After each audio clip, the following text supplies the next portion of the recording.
kedamaian adalah sesuatu yang dikejar oleh manusia. Orang mengejar kekayaan karena ingin mendapatkan kedamaian melalui kekayaan yang ia miliki. Orang mengejar jabatan karena ingin mendapatkan kedamaian dari jabatan yang ia punya. Orang mengejar kenikmatan hidup yang ada di dunia ini karena alasannya ingin mendapatkan kedamaian menurut caranya sendiri. Akan tetapi, bukankah semakin dikejar, semakin diupayakan, kedamaian seolah-olah semakin jauh dari kita? Kedamaian bukanlah untuk dikejar. Kedamaian bukanlah untuk diupayakan, melainkan kedamaian itu untuk dirasakan, untuk dialami. Ketika kita berdiam diri, mengosongkan pikiran kita, ketika kita tidak memaksakan kehendak kita atau mengejar kenikmatan dunia, melainkan kita sujud menyembah kepadanya, di sanalah kedamaiannya hadir menemui kita di dalam kehidupan kita.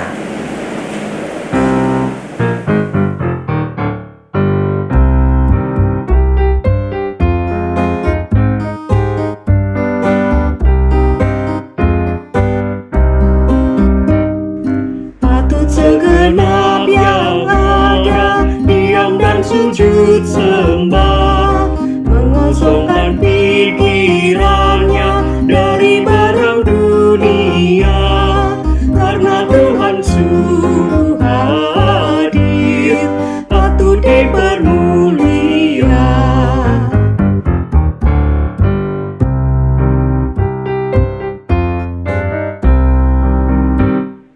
Maharaja alam raya lahir dari Maria, Tuhan yang telah menjadi serendah manusia, bagai roti yang surgawi, memberikan dirinya.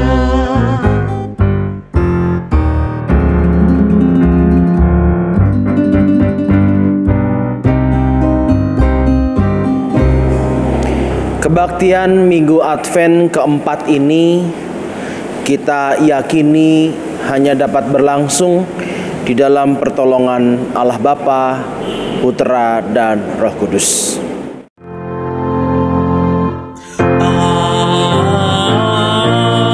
Amin, amin, amin.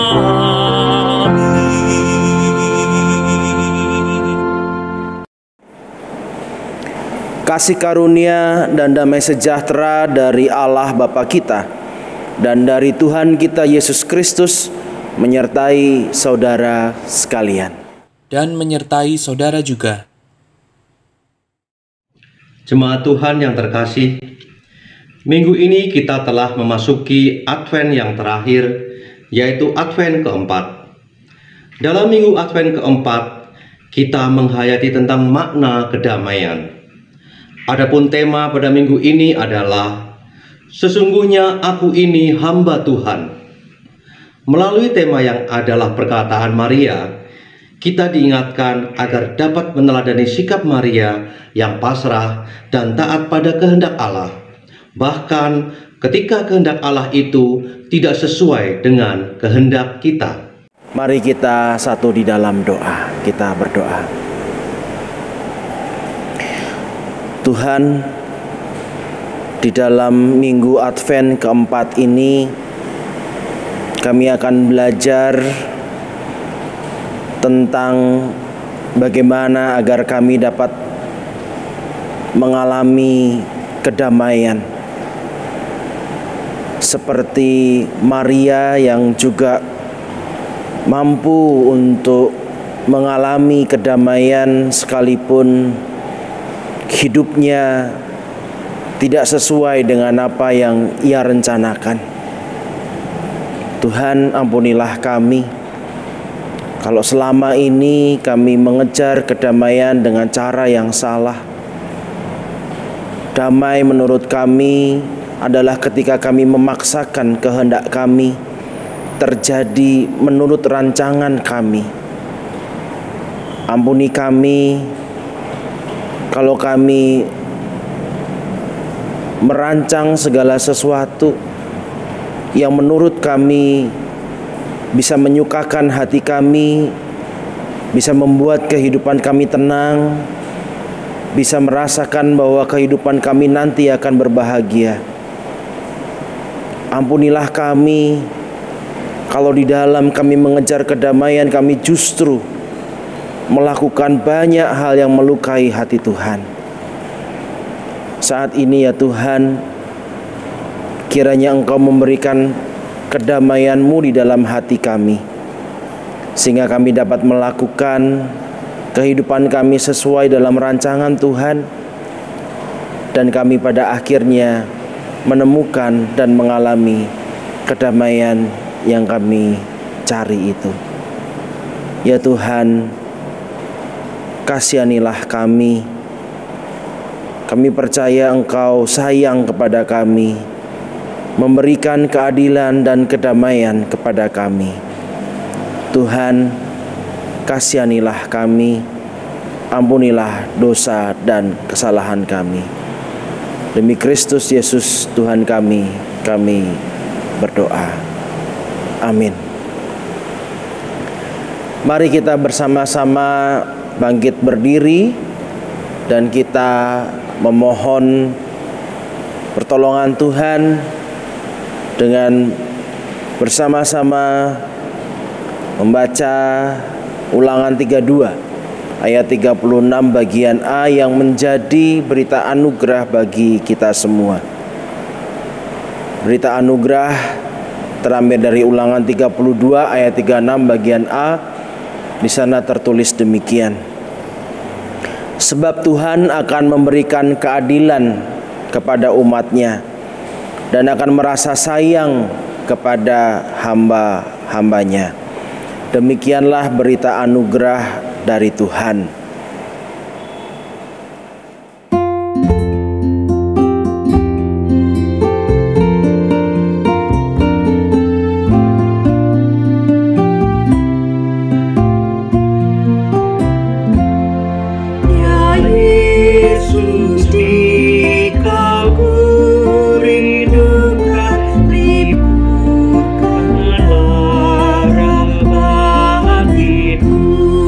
Seluruh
kita.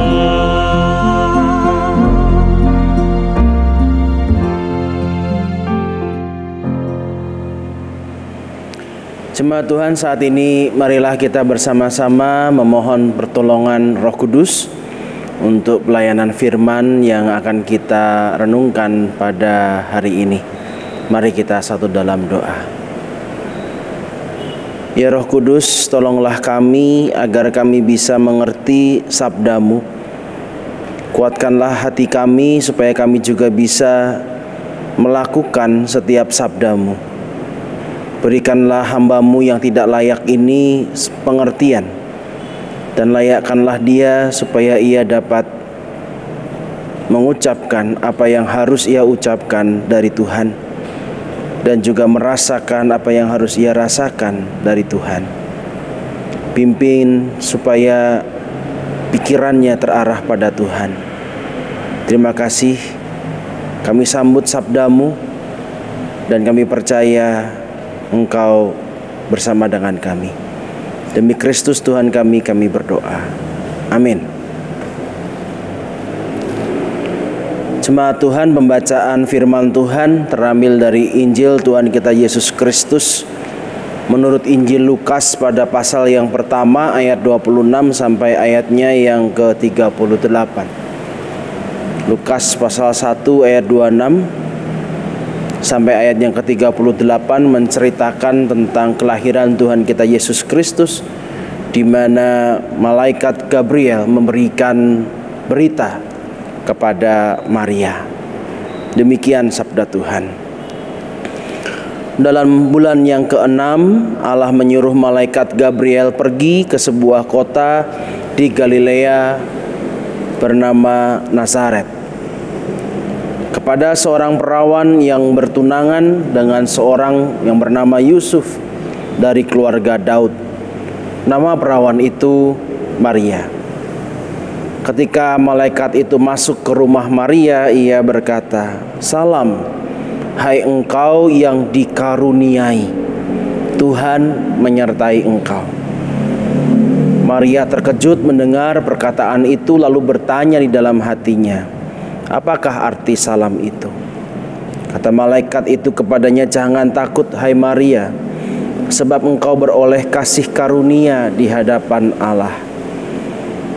Sesungguhnya engkau akan mengandung dan akan melahirkan seorang anak laki-laki, dan hendaklah engkau menamai dia Yesus. Ia akan menjadi besar dan akan disebut Anak Allah yang Maha Tinggi.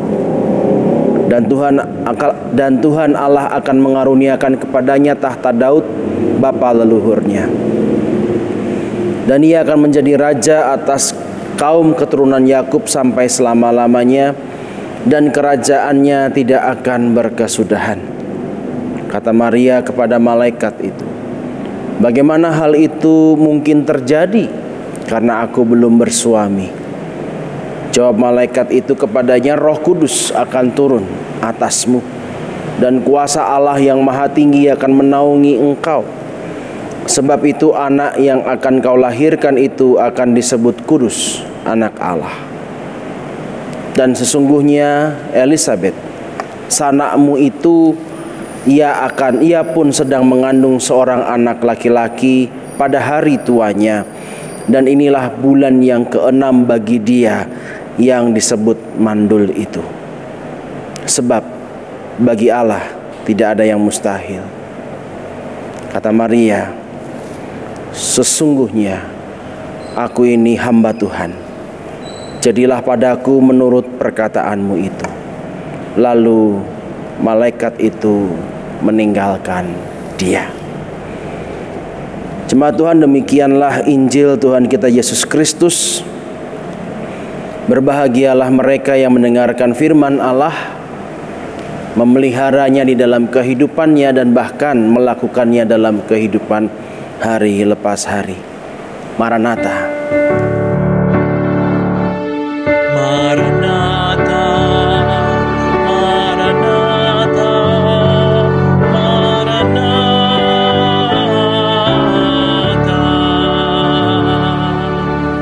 Setelah lama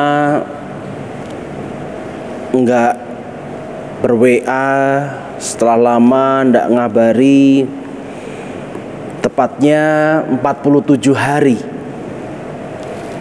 Akhirnya pada waktu itu Pendeta Fani mem-WA saya. Rasanya senang sekali dapat WA dari orang yang sudah saya anggap seperti adik saya sendiri. Kak, akhirnya aku boleh pulang. Begitu WA-nya. Saya membalas, wah selamat ya. Ayo dong kamu bikin rekaman buat menyapa kami yang di Gatsu.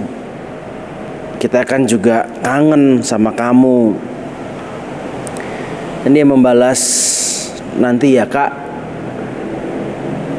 aku itu kalau kelamaan ngomong masih ngos-ngosan katanya. Lalu dia melanjutkan WA-nya. Kak, maaf ya, aku belum bisa bantu pelayanan. Aku di Cirebon dulu supaya gampang kalau nanti aku harus kontrol ke Jakarta. Saya berpesan, iya, nggak usah dipikiri. Yang penting kamu sehat dulu. Nanti kalau kamu sembuh, pas Natal nanti kita khotbah bertiga lagi. Kamu, Mami, dan aku. Mami adalah Pendeta Emeritus Yulinina Purwanti. Biasanya setiap Natal malam Natal kami khotbah bertiga. Nanti kita khotbahnya pakai video call aja. Gampang, nanti aku atur. Saya sudah punya rencana seperti itu. Setelah beberapa lama, di hari yang sama, Fani WA saya lagi. Kak, barusan dokter imunku datang. Aku tanya, apakah penyakit autoimunku ini parah apa tidak? Dan dia menjawab bahwa penyakit imunnya parah, mengentalkan darah, dan itu bisa saja jadi sudden death. Aku jadi takut. Udah mau keluar, malah dokter imunku bilang sewaktu-waktu aku bisa sudden death. Saya bilang gak usah dipikirin lah. Semua orang juga sudden death, bisa tiba-tiba mati. Gak usah khawatir, gak usah jadi pikiran. Caranya orang mati mah kapan dan di mana saja kita nggak tahu. Nggak disangka-sangka Bapak Ibu yang dikasih Tuhan, tanggal 4 Desember tiba-tiba Fani kena serangan. Autoimunnya membuat pengentalan darah di otak sebelah kiri dan kanan, membuat ia mengalami stroke. Dan sampai hari ini, ketika rekaman ini dibuat tanggal 18 Desember, Fani masih berjuang untuk melewati masa kritisnya. Bapak Ibu yang dikasih Tuhan, apa yang Bapak Ibu pikirkan atau apa yang Bapak Ibu lakukan jika rencana hidup Bapak Ibu, mimpi-mimpi indah dari Bapak Ibu yang selama ini Bapak Ibu bangun seolah-olah dihancurkan oleh Tuhan, dan Tuhan membuat sebuah kenyataan yang sama sekali berbeda dari rencana, dari mimpi, dari harapan yang Bapak Ibu inginkan. Coba bayangkan saat ini Bapak Ibu ada pada posisi Pak Yanteo, suami dari Ibu Theophany. Saya teringat di altar ini, di tempat ini, saya melayani pemberkatan pernikahan mereka. Pada waktu itu sedang dilakukan tindakan simbolis. Pak Yanteo sebagai suami yang sah pada saat itu diminta untuk mencium kening dari istrinya. Ciuman pertama sebagai seorang suami kepada istrinya. Belum diminta, belum saya aba-aba, tiba-tiba Pak Yanteo langsung mencium kening istrinya. Saya bilang sama dia, "Yan, tunggu dulu, tunggu aba-aba saya dulu, jangan langsung nyosor saja." Pada saat itu semua orang tertawa. Saya juga ingat bagaimana Pak Yanteo jadi tersipu-sipu malu karena apa yang sudah dia lakukan. Dia pasti sangat mencintai istrinya. Dia pasti sangat memimpikan mimpi-mimpi hidup yang indah bersama dengan istrinya. Pada saat itu pasti ada rancangan-rancangan yang indah. Tapi apa yang terjadi pada dirinya? Apa yang terjadi pada kehidupan Pak Yanteo? Beberapa bulan yang lalu kita tahu orang tuanya, baik papa dan mamanya, harus meninggal karena virus COVID-19. Adik-adiknya juga sempat terpapar COVID-19. Anaknya perempuan, anak keduanya perempuan. Itu adalah sesuatu yang sudah dinantikan sejak lama. Karena yang pertama laki-laki, yang kedua perempuan. Wah, senang sekali. Tapi harus meninggal karena prematur. Dan kini istri yang ia kasihi harus berjuang melawan maut. Apa yang kita rasakan jika seandainya kita berada pada posisi itu? Bapak Ibu yang dikasihi Tuhan, kalau kita mengatakan rancangan Tuhan itu pasti indah, maka rancangan Tuhan yang seperti apa yang indah itu? Kalau seandainya Bapak Ibu adalah Tuhan, kira-kira skenario seperti apa yang Bapak Ibu sedang tulis untuk Pak Yanteo? Keindahan hidup yang seperti apa yang sedang dirancangkan untuk papa mamanya, adik-adiknya Pendeta Theophany, bahkan juga untuk Pendeta Theophany itu sendiri, atau juga untuk kita Jemaat GKI Gatot Subroto? Rancangan indah apa yang sedang Tuhan bangun dengan kisah yang menyedihkan? Rancangan Tuhan apa yang sedang Tuhan siapkan dari sebuah kenyataan hidup yang tidak bisa ditemukan jawabannya? Kenapa harus terjadi seperti ini? Skenario seperti apa yang sedang Tuhan tulis sebenarnya?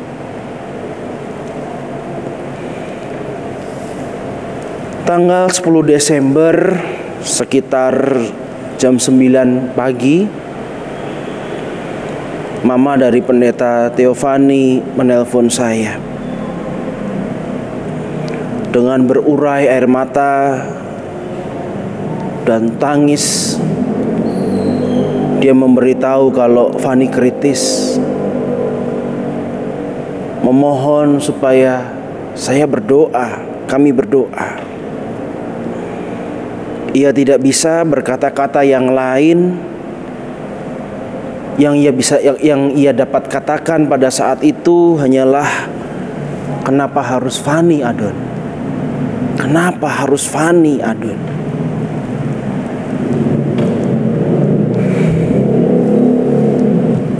Saya tidak bisa menjawab. Pada saat itu saya hanya bisa menangis. Saya hanya bisa menangis bersama, padahal saya tahu ia sedang membutuhkan kekuatan, tetapi saya tidak bisa kuat. Saya juga tidak mengerti maksud Tuhan. Saya hanya bisa berdoa bersama. Dan setelah itu saya hanya bisa memberikan WA. Tante, saya tidak tahu kenapa harus Fani. Tante yang kuat. Saya tidak tahu kenapa harus Fani.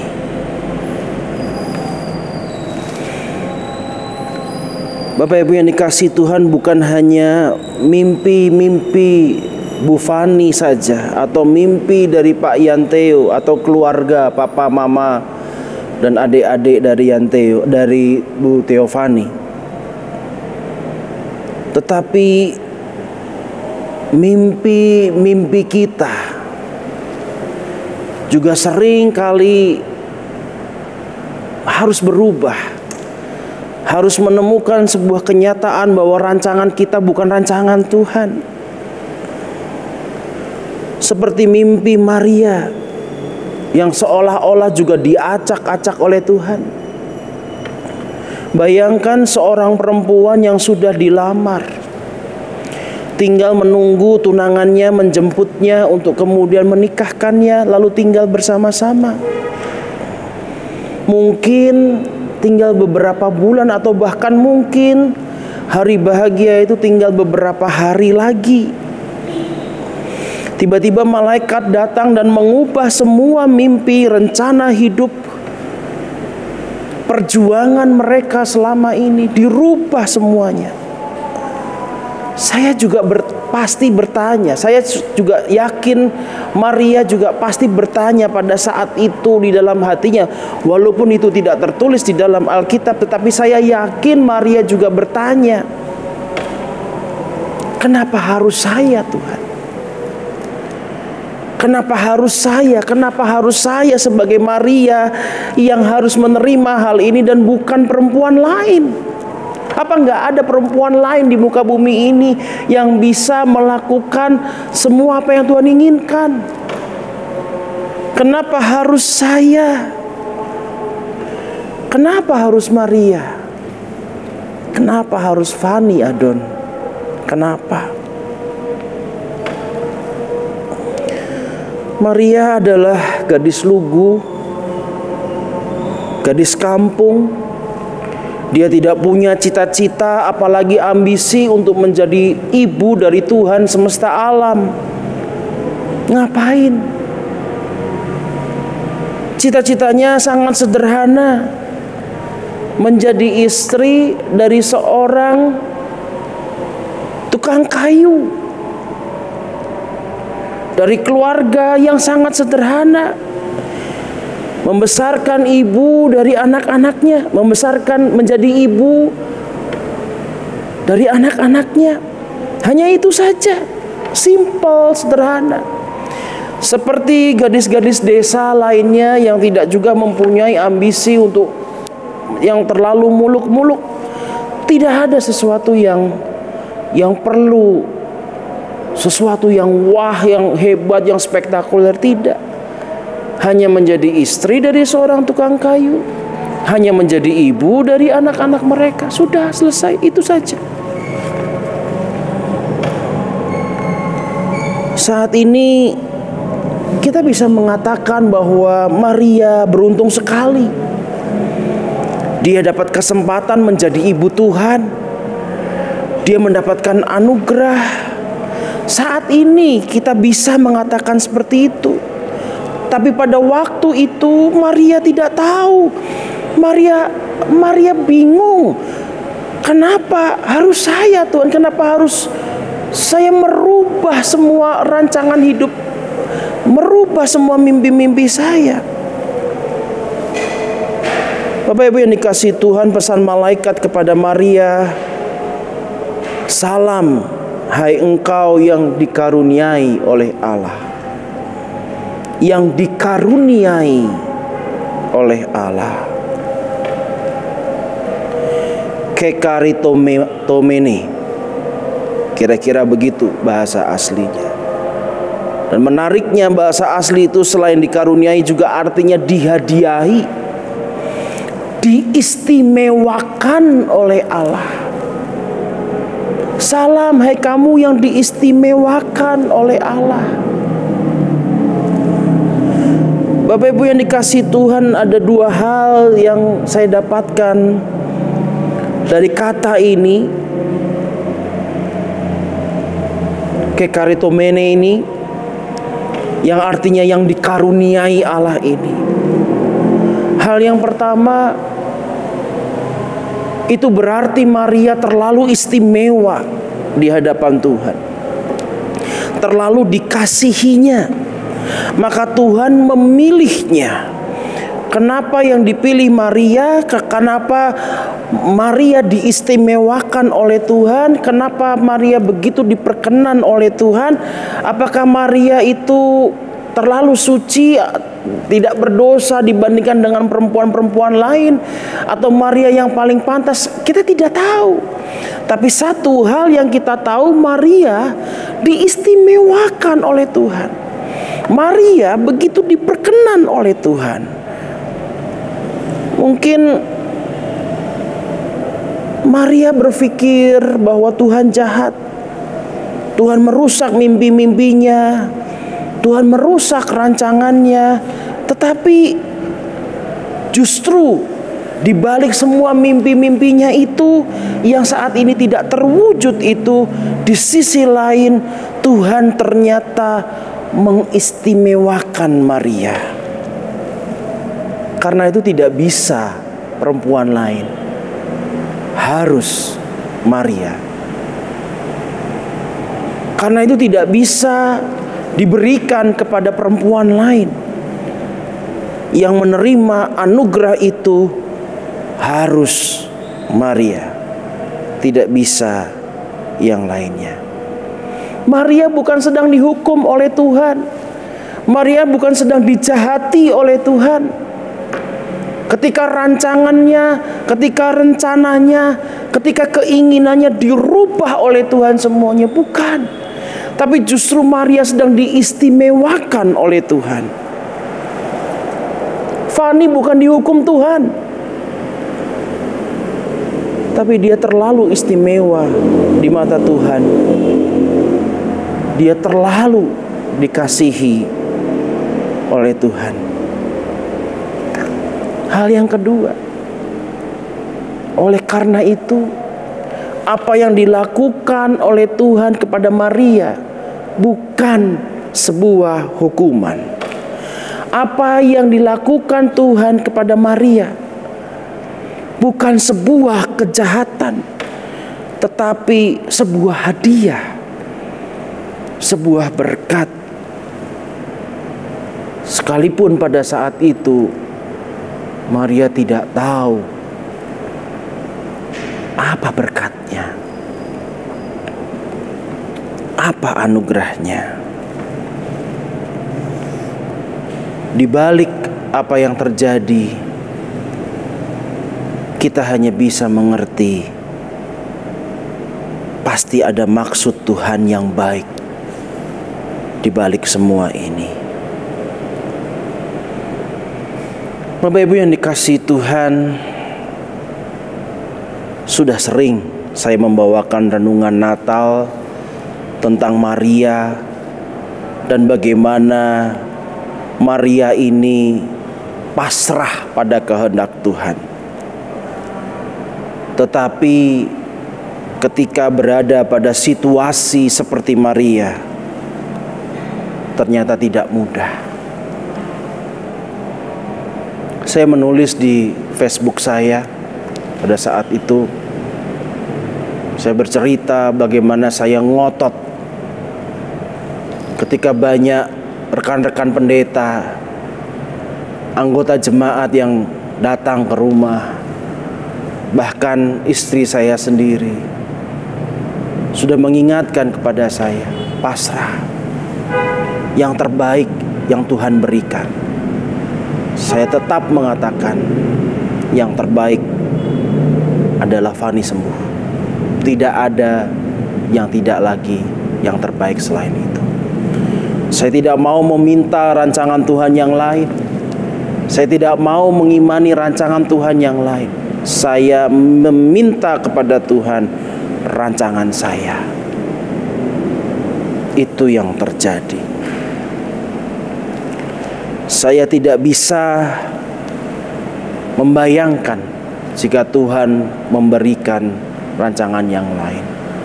Bahkan saya tidak mengizinkan Tuhan untuk memberikan rencana yang lain. Tapi saya sadar bahwa saya tidak bisa meminta. Saya tidak bisa memaksakan. Karena saya ini budak. Saya ini adalah hamba. Bukan saya tidak punya iman, bukan saya tidak percaya, tetapi saya sadar saya tidak punya kuasa apapun. Saya hanya bisa meminta apa yang saya mau kepada Tuhan.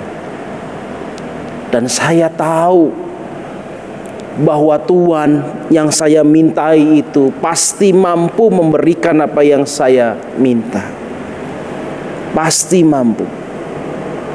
Tapi sebagai budak, sekali lagi, saya tidak bisa memaksakan Tuhan saya memberikan apa kepada saya. Apapun yang Tuhan saya berikan, saya hanya bisa berkata seperti Maria, sesungguhnya aku ini hamba, aku ini budaknya Tuhan. Jadilah padaku menurut kehendak Sang Tuhan itu.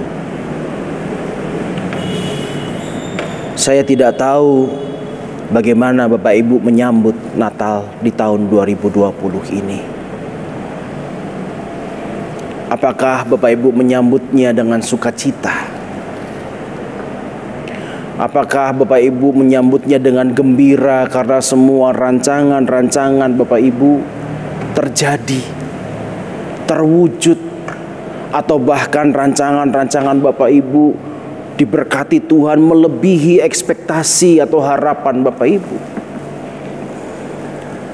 Atau bahkan mungkin Bapak Ibu merasa sedih karena semua yang dirancang justru tidak terjadi, bahkan terjadi kebalikannya. Rancangan hidup kita seperti teracak-acak.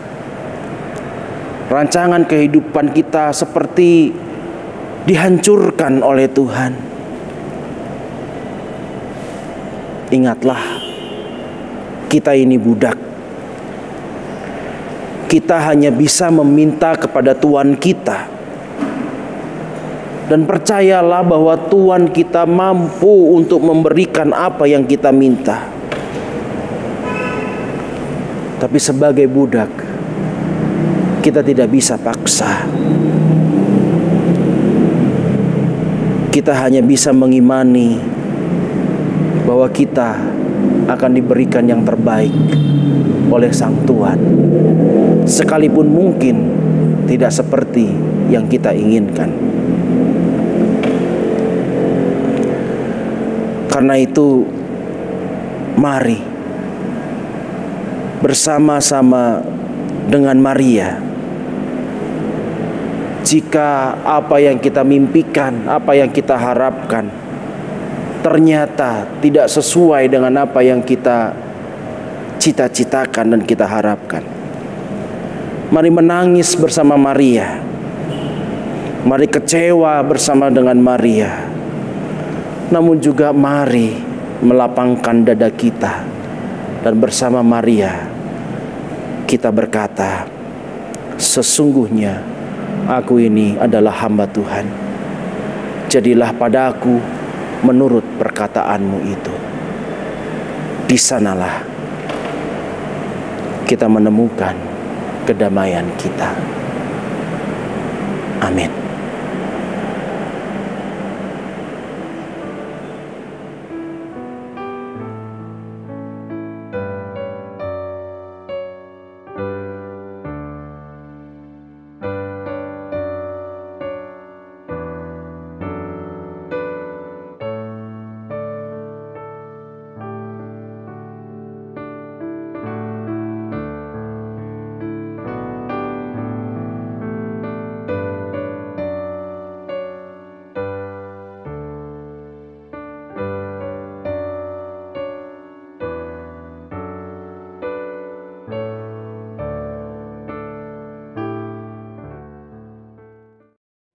Marilah kita bersama dengan umat Allah di masa lalu, masa kini, dan masa depan mengingat pada baptisan kita menurut pengakuan iman rasuli yang berbunyi demikian. Aku percaya kepada Allah, Bapa yang Maha Kuasa, Khalik langit dan bumi, dan kepada Yesus Kristus, Anaknya yang tunggal Tuhan kita, yang dikandung daripada Roh Kudus, lahir dari darah Maria, yang menderita sengsara di bawah pemerintahan Pontius Pilatus, disalibkan, mati dan dikuburkan, turun ke dalam kerajaan maut. Pada hari yang ketiga, bangkit pula dari antara orang mati, naik ke surga, duduk di sebelah Allah, Bapa yang Maha Kuasa, dan dari sana ia akan datang untuk menghakimi orang yang hidup dan yang mati. Aku percaya kepada Roh Kudus, gereja yang kudus dan am, persekutuan orang kudus, pengampunan dosa, kebangkitan orang mati, dan hidup yang kekal. Amin. Bapak Ibu yang dikasihi Tuhan, saat ini saatnya kita memberikan persembahan, dan sama seperti minggu-minggu yang lalu, kita dapat memberikan persembahan melalui online. Bapak Ibu bisa memberikan dengan cara mentransfer dan ke rekening GKI Gatot Subroto yang tertera di layar Bapak Ibu ini, atau juga Bapak Ibu bisa memberikannya dengan men-scan kode QRISE yang tertera di layar Bapak Ibu, dan dengan melakukan pembayaran melalui moda pembayaran online apapun juga. Jadi bisa di-scan dengan QRISE dengan melakukan melalui cara pembayaran online apapun juga. Selagi Bapak Ibu memberikan persembahan kepada Tuhan, ada beberapa hal yang ingin saya sampaikan. Hal yang pertama, ya ini adalah sesuatu yang sangat disayangkan, tetapi demi keselamatan kita bersama, maka ibadah malam Natal pada tanggal 24 Desember, GKI Gatot Subroto memilih untuk tetap melakukan dengan cara online. Bapak Ibu kita akan bersama-sama beribadah di rumah kita masing-masing. Akan dimulai tepat jam 8 malam. Beribadah di dalam keluarga kita masing-masing. Bapak Ibu diminta untuk menyiapkan lilin ya di rumah masing-masing. Nanti kita akan bersama-sama beribadah tanggal 24 Desember jam 8 malam. Akan dilayani oleh saya. Lalu besok paginya kita akan bersama-sama melakukan ibadah Natal ya, tanggal 25 Desember juga tetap masih online Bapak Ibu. Kita akan bersama-sama melakukan ibadah Natal online jam 8 pagi yang akan dilayani oleh Pendeta Emeritus Julinina Purwanti. Bapak Ibu yang dikasihi Tuhan, kita juga terus mau mendoakan kesembuhan untuk Pendeta Theophany. Kita percaya Tuhan masih memberikan keajaiban. Kita percaya Tuhan pasti memberikan kemampuan untuk dapat menguatkan keluarga, memberikan pengharapan agar Pendeta Theophany dapat disembuhkan. Namun bersamaan dengan itu, kita juga memasrahkan kepada Tuhan segala sesuatu yang terbaik bagi kehendak Tuhan, pasti juga terbaik bagi kita semua. Mari Bapak Ibu kita bersama-sama menaikkan persembahan kita. Kita berdoa. Bapa di dalam surga, saat ini kami memberikan persembahan kami kepada Tuhan. Ada begitu banyak berkat-berkat yang Tuhan telah berikan. Jika dibandingkan dengan persembahan yang kami berikan ini, tentu sungguh sangat tidak sebanding ya Tuhan. Namun biarlah Engkau melihat bahwa apa yang kami berikan sungguh lahir dari setiap hati kami yang paling dalam. Biarlah persembahan ini sungguh dapat membantu gereja Tuhan GKI Gatot Subroto untuk dapat melakukan tugasnya, untuk dapat melakukan karyanya di tengah-tengah dunia, khususnya di tengah-tengah pandemi saat ini. Tuhan, saat ini kami juga mau berdoa terus untuk setiap kami agar kami dapat dibentuk menjadi seperti Maria. Bagaimana kami juga mau pasrah dalam kehendak Tuhan. Kami memasrahkan betul-betul apa yang menjadi rancangan Tuhan. Kami tahu Tuhan ada begitu banyak hal yang membuat kami seringkali tidak mampu untuk berpasrah diri. Tapi kami percaya dan yakin Tuhan pasti akan memberikan yang terbaik bagi kami.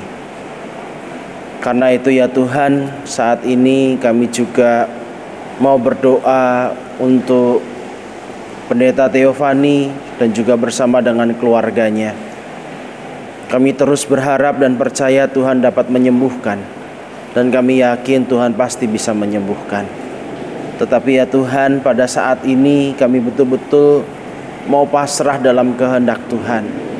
Rasanya kami ingin memaksakan kehendak kami bahwa yang terbaik adalah Pendeta Theophany dapat disembuhkan. Dan kami percaya Tuhan mampu untuk melakukan itu. Tetapi di dalam ketidakberdayaan kami sebagai ciptaan-Mu ya Tuhan, kami betul-betul pasrah. Kami semua ini hanyalah hamba-Mu, hanyalah budak dari Tuhan. Apapun yang Tuhan kehendaki itu terjadi, maka terjadilah. Karena kami tahu apa yang Tuhan kehendaki kepada kami, setiap kami, pasti sangat indah, pasti sangat baik dalam setiap apapun keputusan Tuhan. Tuhan, kami juga mau berdoa untuk bangsa Indonesia. Terima kasih untuk keputusan Presiden Jokowi yang akan memberikan vaksin kepada bangsa Indonesia, rakyat Indonesia ini secara gratis. Kami berdoa ya Tuhan, kiranya Tuhan sendiri yang terus berada di tengah-tengah pemerintah, supaya pemerintah dapat ditolong dengan sungguh-sungguh. Dan vaksin yang akan dilakukan ini bisa berhasil. Kami merindukan ya Tuhan agar di tahun depan semua keadaan bisa kembali lagi normal. Kami percaya Tuhan pasti menolong kami. Tetapi kami tahu bahwa kami tidak bisa memaksakan kehendak kami. Kami hanya bisa pasrah, percaya, berserah kepada Tuhan. Dan kami yakin semua rancangan Tuhan dan rencana Tuhan pasti berhasil. Terima kasih ya Tuhan. Inilah doa syafaat kami. Biarlah kami tetap setia sampai pada akhirnya dalam mengikut Tuhan, di dalam kesukacitaan kami, di dalam kepasrahan kami. Karena kami tahu disitulah letak kedamaian kami. Di dalam nama Tuhan kami Yesus Kristus kami berdoa. Amin. Bapak Ibu yang dikasihi Tuhan, mari kita bersama-sama mengakhiri ibadah kita. Kita bangkit berdiri.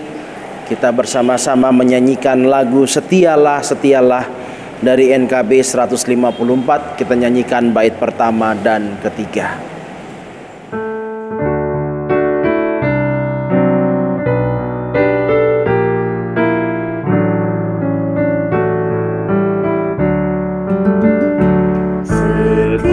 Setialah, setialah selama hidupmu. Ikuti jalan Tuhanmu.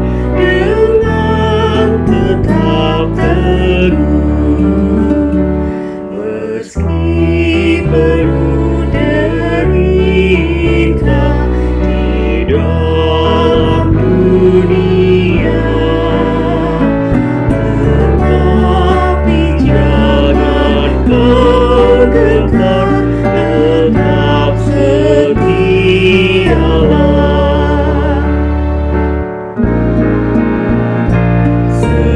Setialah menjadi hamba-Nya, meski besar rintanganmu, tetap percayalah. Selalu kau dibimbing ke air yang benar, kelak mahkota milikmu di surga yang terang.